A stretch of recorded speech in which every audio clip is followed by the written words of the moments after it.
Hello class, we are with Cole Peck. My name is Philip Garcia. I'm Stephen Levy. And we are interviewing Cole. He is a aspiring teacher, and he is currently enrolled at the University of Nevada, Reno.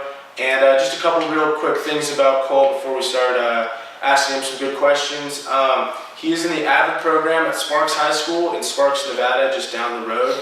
And he is currently a student teacher at Sparks High, teaching the 12th grade. Cole, how are you doing, man? Yeah, thanks for being here. Yeah, no Appreciate it. Appreciate you coming on with us. Thank you. I'm going to ask him a couple questions. First off, what are you studying at the University of Nevada right now? I am studying secondary education with an emphasis in English and a minor in social studies.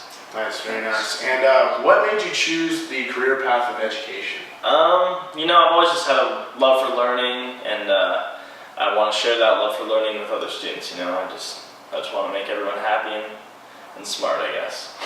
It's a good answer. Nice. Now, who or what were your inspirations when it comes to becoming a teacher? I actually come from a family of teachers. My dad was a teacher at one point. My grandpa was a professor at the Montana State University. Okay.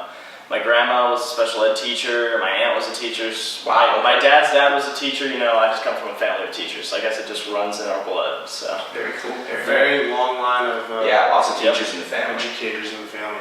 What grade do you plan on teaching, and also what subject? I plan on teaching 12th grade. I want to teach English, and I just chose that because I really think seniors think higher. They're a little more mature. You can engage with them a little better. So I'm just really excited to get into that field and start working with seniors. And also you can become a little bit more personable with a senior in high school rather than, a little kid. Yeah, so obviously there's a little more leeway with how you talk to them. You can be a little bit closer with them personally, and it's a lot better for forming personal connections. And I think that education really thrives off those personal connections with the students. Awesome. Very cool, very cool. Now, do you plan on attending your graduate education at the university? Yeah, I do actually. I think the university has a great grad school program. Obviously we have one of the best education programs in the nation. I'm going to teach for a little bit, and then I'm going to go back and get my master's, and then eventually I plan on getting my doctorate in education. Nice. Very cool. We got a lot of work ahead. Yeah. Awesome. So this is kind of a bit of a different question, but where do you see yourself in 5 years?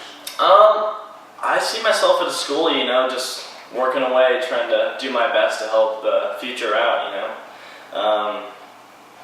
just teaching, I guess. Kind of a weird question to be thinking that far ahead. Yeah, I know, but you have to.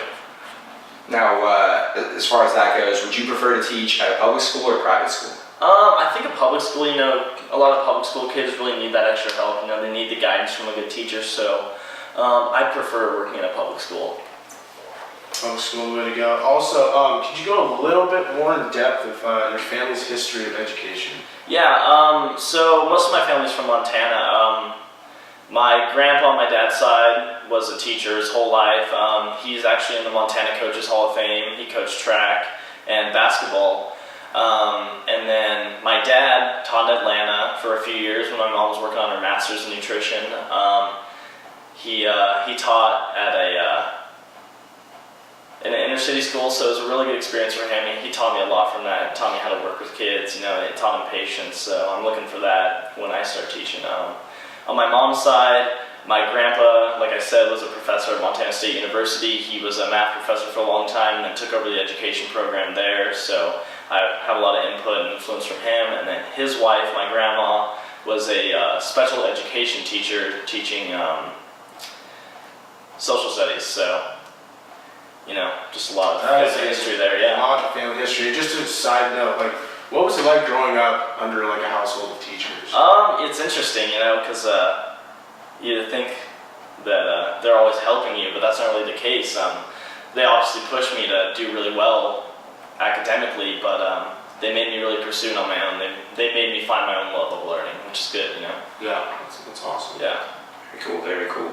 Now, as far as, your family, would you say that they influenced you more to become a teacher because they're teachers themselves, or did they kind of let you choose what you wanted to do? Well, I've kind of always known that I wanted to be a teacher. Okay. From a young age, I've always said I want to be a teacher. Obviously, there's a few things that lead you away, money, stuff like that. But they really just told me, you know what, if you find a passion in life, just go for it. You know, you're gonna have to work 30, 40 years regardless. You might as well love every day. You know, if you'll find a way to make money, so don't worry about that. Very cool, very cool. Now, out of all the majors, you know, the variety of majors there are to choose from, what made you choose English? You know, I've always just had a real passion for writing. I think that writing, especially poetry, songwriting, being able to articulate yourself is a really good form of self-expression. I think it's really important, and it's really helped me be able to express myself and say what I want to do in life. Very cool. That's awesome. All right, kind of shifting gears here, I have to ask you, do you ever plan on combining your love for education and athletics? Yeah, actually, I played baseball and I ran cross country in high school. I still love baseball. I coach right now, actually. I still run. So yeah, I'd like to coach cross country and I'd like to coach baseball eventually. You know, I think it's a real good way to connect with your students even more. You know, athletics, it's proven that if a child does more than one sport, or the more sports he does, he's going to do better academically. So I think it's an important place to help kids better themselves. That's awesome. Also, I was just going to say a little side note. What would it be like to have a personal connection with one of your players, with them in the classroom? I think it'd be good. You know, it really gives you the ability to inspire them to better themselves, you know, especially in the classroom. Because I feel like a lot of athletes, they tend to just focus on sports, but if you can make that connection, then you have the ability to push them in the classroom, and then to obviously push them off on the field, you know. So I think it's really good to develop those connections. Very cool, very cool. Now, when you finish up your education, do you plan on staying here in Reno, or do you kind of just, you know, are you going to go wherever the jobs are? I think for the most part, I'm just going to go where I can get hired, but, you know, eventually I'd like to teach in Los Angeles for a little bit. Okay. You know, I just kind of want to jump all over the place, you know. I want to expand my horizons, you know, get a really good view, get a good world view. Eventually, you know, I'd like to go to some other country, like a third world country, and teach English there. So yeah, I just kind of want to hop around and be a nomad. For sure, for sure. That brings me to my next question. So, would you ever, you know, want to possibly teach abroad or study abroad, or kind of, you know, study other cultures and languages? You know? Yeah. So I think next year I'm going to study abroad. I'm not exactly sure where yet, but eventually after I get my degree, like I said, I think I want to go over maybe like India or like an African country and teach there. You know, I think it's really good to expand your horizons, and I think it really helps you connect with your students when you come back home if you have those experiences. Very cool. And that brings me to my last question for you today. How did your family influence you on becoming a professor or teacher or educator? You know, they've always just really pushed me to be my best, and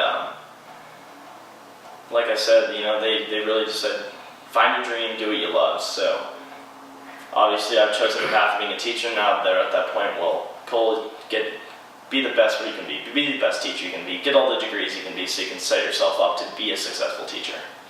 Awesome. Well, that's going to wrap it up for us. Cole, thank you for coming on. Appreciate the time. Thank you for having me. We really appreciate it, and we'll talk to you later. Thank you.